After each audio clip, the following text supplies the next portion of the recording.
Hi, my name is Millie Jeske, and today I will be presenting on integer partitions in their Tableau. So to begin with, what is an integer partition? So an integer partition of a number n is a decreasing sequence such that the numbers add up to n. So for instance, examples for n equals 5 are 4, 1, 3, 2, 3, 1, 1, and so on. Now these can be represented pictorially with Young diagrams where the number of boxes corresponds to the number in the partition. So you can see here, the partition 4, 1 has 4 boxes and then a box below it. Now these become Young Tableaux when you label them with the numbers 1 through n. They specifically become Standard Young Tableaux when you label them increasing along both the rows and columns. Now we want to be able to count the number of Standard Young Tableaux per shape, and to do that, first we need to define the hook length. So the hook length of a box is the number of boxes directly to the right and below that box, including the box itself.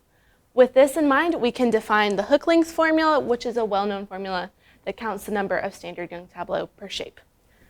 A lot of research has been done with the hook length formula in counting Standard Young Tableaux. So what we wanted to do in our research is restrict to certain shapes of Standard Young Tableaux. So we were able to find formulas for the number of Standard Young Tableaux for shapes where you have a rectangle with a tail on top, staircase shapes, and rectangular shapes. And while there have been formulas found for the staircase and the rectangular shape before, we were able to come up with unique formulas.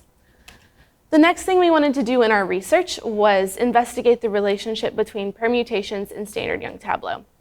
So a permutation is just a rearrangement of the numbers 1 through n, and we worked with specifically involutions, which are just swapping disjoint pairs of numbers. Now, what we wanted to do was prove that the number of involutions is equivalent to the number of Standard Young Tableaux. This has been proven before, but we wanted to do it in a unique way. So what we were able to do is we were able to restrict the RSK correspondence, which is a well-known correspondence, to just the involutions so that we are able to go from the involutions to the Standard Young Tableau. Next, we were able to create an algorithm that went from the Standard Young Tableau and gave us back those involutions. With those two algorithms, we are able to show that they're equivalent numbers between the involutions and the Standard Young Tableau. Future research includes finding simpler formulas for part-restricted Standard Young Tableau, and also finding the number of Young Tableau with certain pattern labelings.